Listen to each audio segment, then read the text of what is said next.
இன்னைக்கு தேதிக்கு ஜனநாயகன் அப்படிங்கிற ஒரு படம் வந்து மிகப்பெரிய ஒரு பேசு பொருளாகிட்டு இருக்கு. டிஎம்கே கவர்மெண்ட் அப்படிங்கிற நீங்க எடுத்துக்கிட்டீங்கன்னா அவங்களுக்கு ஒரு கெட்ட பழக்கம் ஒன்று இருக்கு. அப்புறம் படங்கள்ல வந்து நிறைய வாய்ப்புகளை வந்து எம்ஜிஆர் அவர்கள் வந்து கருணாநிதிக்கு அவர் கொடுக்குறாரு. எம்ஜிஆரோட வளர்ச்சி அவ்வளோ பீக்ல போயிருது. யார் அடுத்த தலைவர், திமுக யார் கையில இருக்க போகுது அப்படிங்கிற ஒரு விஷயம் வருது. அதுல வந்து ரெண்டு பேருக்கு நடுவில் போட்டி நடக்குது. ஹாய், அதாவது இன்னைக்கு தேதிக்கு ஜனநாயகன் அப்படிங்கிற ஒரு படம் வந்து மிகப்பெரிய ஒரு பேசு பொருளாகிட்டு இருக்கு. ஏன்னா ஒரு சென்சார் விஷயமும் சரி, அந்த படத்துக்கான பிரச்சனைகள் எவ்வளோ இழுத்து பிடிக்கணுமோ அவ்வளோ இழுத்து பிடிச்ச அந்த சர்டிஃபிகேட் வந்து கொடுக்க முடியாத அளவுக்கு அவங்க பண்ணிக்கிட்டு இருக்காங்க. இது காரணம் என்ன அப்படின்னு கேட்டால், பொதுவாக சொல்கிறது வந்து ஒன்று டிஎம்கே இன்னொன்று BJP, state and central government ரெண்டுமே சேர்ந்து கொடுக்கப்படுற அழுத்தம் தான் காரணம் அப்படின்றாங்க. இப்போ இதுக்குள்ளே நம்ம போகணுமா அப்படிங்கிற கேட்டிங்கன்னா, இதுக்குள்ளே நம்ம போக வேண்டாம். ஆனால் இதை சார்ந்த ஒரு விஷயம் வந்து நான் இன்னைக்கு ஒரு விஷயம் வந்து நான் சொல்கிறேன். டிஎம்கே கவர்மெண்ட் அப்படிங்கிற நீங்கள் எடுத்துக்கிட்டிங்கன்னா அவங்களுக்கு ஒரு கெட்ட பழக்கம் ஒன்று இருக்குது. சினிமா துறையில் இருக்கிறவங்கள வந்து அவங்க என்றைக்குமே ஏற்றுக்க மாட்டாங்க. தன்னோட இடத்துக்கு வர்றதுக்கு அவங்கள பயன்படுத்திக்கிடுவாங்க. ஆனால் அவங்கள வந்து தான் கூட வச்சுக்கணும் அப்படிங்கிற வந்து அவங்க என்றைக்குமே ஏற்றுக்க மாட்டாங்க. தன்னோட ஃபீல்டுக்கு ஒரு சினிமா துறையை சேர்ந்தவங்க, அதுவும் ஒரு ஆளுமையில் இருக்கிறவங்க வந்துடவே கூடாது அப்படிங்கிற வந்து ஒரு முனைப்போடு இருப்பாங்க. இதுக்கு மிகப்பெரிய எக்ஸாம்பிள் வந்து திரு எம்ஜிஆர் அவர்கள் தாங்க. யோசிச்சு பாருங்க, கிட்டத்தட்ட எம்ஜிஆரோட காலகட்டம் முதல் படம் சதிலீலாவதி, அதில் வந்து அவருக்கு ஒரு கேரக்டர் ரோல் தான் கிடைக்குது. அந்த நேரத்தில் அவர் வந்து அரசியலுக்குள்ளே வரணும் அப்படிங்கிற எந்த ஒரு முனைப்புமே அவர்கிட்ட கிடையாது, எந்த ஒரு எண்ணமும் அவர்கிட்ட கிடையாது. தன்னோட குடும்ப வறுமைக்காக அவர் வந்து ஒரு சினிமாவுக்குள்ளே போகணும், தான் ஒரு கதாநாயகன் ஆகும் அப்படிங்கிற அந்த ஒரு விஷயத்தில் வந்து அவர் ரொம்ப ஆர்வத்தோடையும் ரொம்ப வீரியத்தோடையும் இருந்தவர். இது வந்து எப்படி காலப்போக்கில் மாறுச்சு அப்படிங்கிற இன்னொரு விஷயம் இருக்குல்ல. இவர் ஒரு சில படங்களில் வந்து கதாநாயகனாக நடிக்க வாய்ப்பு தவறுது ஆரம்பத்தில். அதுக்கப்புறம் வர்ற படங்கள்ல அவர் கதாநாயகன் வாய்ப்பு கிடைக்கி அந்த நேரங்களில் அவரோட படங்கள்ல அவ்வளவோ போகவும் இல்லை. இந்த பீக் அப்படிங்கிற ஒரு விஷயத்தை அடையிறதுக்கு ஒரு ஆள் வந்து உதவி பண்ணுறாரு. அவர் தான் திரு கலைஞர் கருணாநிதி அவர் வந்து உள்ளே வர்றாரு. அப்போ தான் ஒரு வசனகர்த்தா உள்ளே வர்றாரு. அந்த படத்துக்கு எம்ஜிஆர் அவர்கள் நடிக்கிற மந்திரி குமாரி அப்படிங்கிற ஒரு படத்துக்கு வந்து ஒரு வசனகர்த்தா வர்றாரு. அவர் எழுதல வசனங்கள்னால படம் வந்து பிச்சுக்கிட்டு போகுது, சரியான ஒரு ஹிட் அடிக்கி. இது வந்து எம்ஜிஆர் அவர்களுக்கு வந்து ரொம்ப இத்தனை படங்கள் நமக்கு வந்து கொடுக்காத ஒரு விஷயத்த இந்த படம் கொடுத்துருக்கு அப்படிங்கிறத வந்து உணர்ந்து தன்னோட படங்கள்ல வந்து நிறைய வாய்ப்புகளை வந்து எம்ஜிஆர் அவர்கள் வந்து கருணாநிதிக்கு அவர் கொடுக்குறாரு. இது வந்து காலப்போக்கில் ஒரு நல்ல நட்பாகுது. எம்ஜிஆர் அவர்கள் வந்து ஆரம்பத்தில் வந்து திமுகவோட அந்த கொள்கையை பின்பற்றினவரோ, அண்ணாவை பெரியாரிய தழுவினவரோ கிடையாது. ஆனால் கருணாநிதி அவர்கள் வந்து தீவிர பெரியாரிஸ்ட் அப்படிம்பாங்க. அதாவது எப்படி சொல்றது, பெரியாரோட கொள்கையை கூட ஒன்று போனவர் கருணாநிதி அவர்கள் வந்து இருந்திருக்காரு. இது வந்து எம்ஜிஆர் அவர்கள் வந்து அப்படியே ஆப்போசிட். அவர் வந்து காங்கிரஸோட கொள்கைகள் வந்து ரொம்ப பிடிச்சி போய் அதோட ஒன்றி வாழ்ந்தவர். பெரியார் அவர்கள்ட்ட இருந்து அண்ணா பிரிஞ்சு வந்ததுக்கு அப்புறம் அவர் வந்து கொஞ்சம் கொஞ்சமா அண்ணாவோட பக்கம் வந்து வர்றாரு. ஏன்னா ஆல்ரெடி கலைஞர் அவர்களும் கூட இருக்காரு.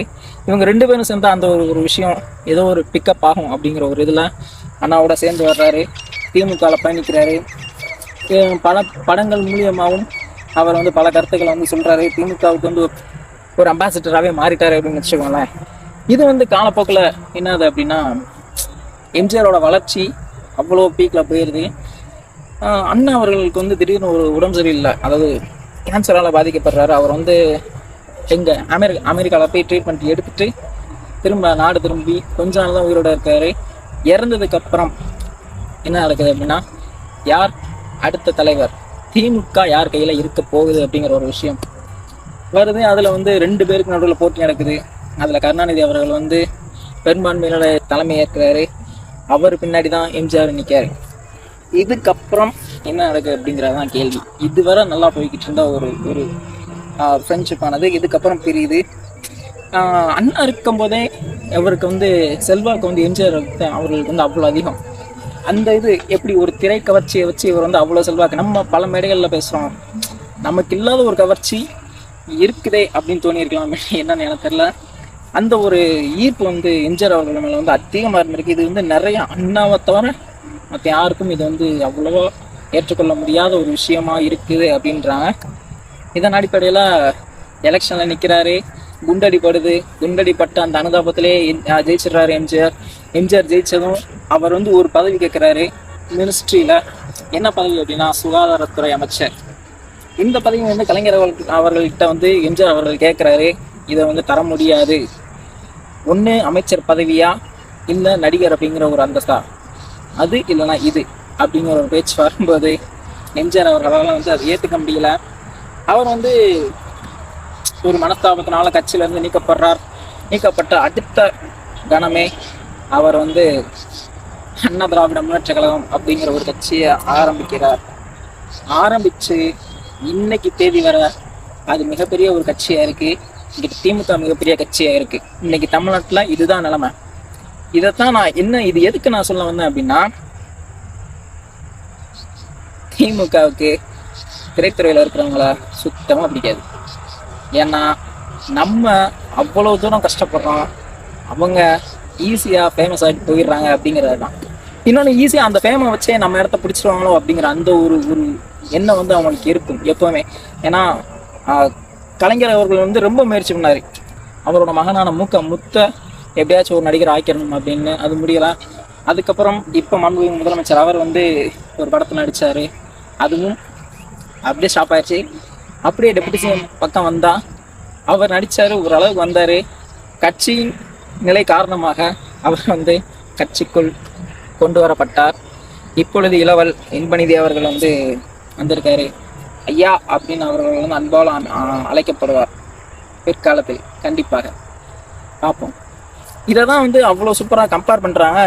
இன்னும் ஒரு விஷயத்த வந்து சொல்லணும்னா, உலகம் சுற்றும் வாலிபன் எம்ஜிஆரோட கடைசி படம் உலகம் சுற்றும் வாலிபன், ஓன் டைரக்ஷன், ஓன் ப்ரொடக்ஷன், கிட்டத்தட்ட மிகப்பெரிய ஒரு பொருள் செலவில் உண்டாக்கப்பட்டது. இது வந்து அந்த காலத்தில் 1972 அந்த சமயத்திலேயே பல வெளிநாடுகளில் போய் எடுக்கப்பட்ட படம். இன்னைக்கு சங்கர் அவர்களை வந்து எவ்வளோ பிரம்மாண்டமாக நம்ம யோசிச்சோமோ, அவருக்கெல்லாம் காட்ஃபாதர் அப்படிங்கிறவர் வந்து எம்ஜிஆர் வந்து உலகம் சுற்றும் வாலிபனில் வந்து காமிச்சார். அந்த படத்துக்கான பிரச்சனைகள் எவ்வளோ தூரம் வந்துச்சு அப்படிங்கிறது வந்து சொல்லி தெரியணுங்கிற அவசியம் இல்லை. இதே பிரச்சனைகள் தான் ஜனநாயகனுக்கும் பரிணாமம் பெற்று இன்னைக்கு ஒரு இது வந்திருக்கு. ஏன்னா ஒரு திரைப்பட நடிகர் வந்து என்றைக்குமே வந்துடக்கூடாது, நம்மளை தாண்டி வந்துடக்கூடாது அப்படிங்கிறத வந்து அவ்வளோ உறுதியாக இருப்பாங்க. இதை வந்து சொல்லணும்னு தோணுச்சு, சொன்னேன். ஜனநாயகன் ரிலீஸ் ஆகட்டும். இதுக்கிடையில் பராசக்தி அப்படிங்கிற ஒரு படத்தை எடுத்து தன்னோட அரசியல் ஆளுமையை வந்து அவ்வளோ சூப்பராக தக்க வச்சுக்கணும் அப்படின்னு நினச்சாங்க. அது அவங்களுக்கே ஒரு விஷயமா மாறிடுச்சு. 10ஆம் தேதி ரிலீஸ் பண்ண படம் கிட்டத்தட்ட அடுத்த 3 நாள் 4 நாளே சக்ஸஸ் மீட் கொண்டாடுற அளவுக்கு தள்ளப்பட்ட ஒரு விஷயம் வந்து அது மிக உண்மையான விஷயம். இது என்ன நடந்துக்கு அப்படிங்கிறது வந்து படக்குழுவுக்கு மட்டும்தான் தெரியும். நீங்கள் ஆடுற கேம் வந்து என்றைக்குமே அது வந்து சாத்தியப்படாது. ஒருத்தங்களை நீங்கள் எவ்வளோ பவர்ஃபுல்லாக இருக்கிறீங்களோ அவங்க அதை விட பவர்ஃபுல்லாக மேலே வருவாங்க. அதுக்கு மிகப்பெரிய எக்ஸாம்பிள் புரட்சி தலைவர் எம்ஜிஆர் மற்றும் புரட்சி தலைவி அம்மா. அதனால் நம்ம வேலையை நம்ம செஞ்சுட்டு போயிட்டே இருக்கோம். அடுத்தவங்க என்ன செஞ்சால் நமக்கு என்ன அப்படிங்கிற ஒரு விஷயத்த சொல்லிவிட்டு இந்த வீடியோ முடிக்கிறேன். Tata bye, see you in the next video. மறக்காமல் ஏதாச்சும் பேசிகிட்டே இருப்பேன், சப்ஸ்கிரைப் பண்ணிட்டு போயிருங்க. அது எனக்கு கொஞ்சம் ஈஸியாக இருக்கும், கொஞ்சம் ஒரு மாதம் ஆறுதலாக இருக்கும். நிறைய பேர் ஷேர் பண்ணிங்கன்னா அது கொஞ்சம் எனக்கு கொஞ்சம் நல்லாயிருக்கும். Tata bye, see you in the next video.